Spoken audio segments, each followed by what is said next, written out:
Bilan de cette édition 2009 avec Sander Randézadré et Didier Legendre. Ils ne se sont même pas parlé, tout juste serré la main.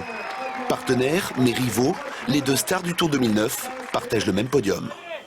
Troisième après 3 ans d'absence, il ne connaissait que la première marche. Mais à défaut d'avoir remporté sa 8e victoire, l'Américain a remporté son pari.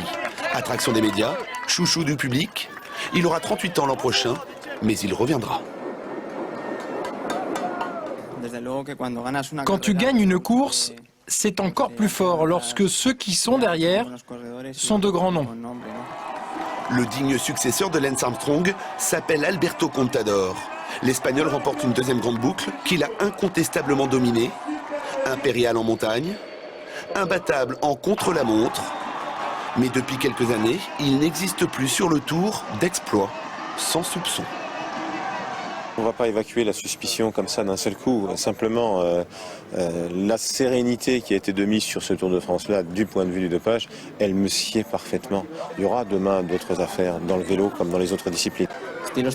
Je suis localisable 365 jours par an et régulièrement contrôlé.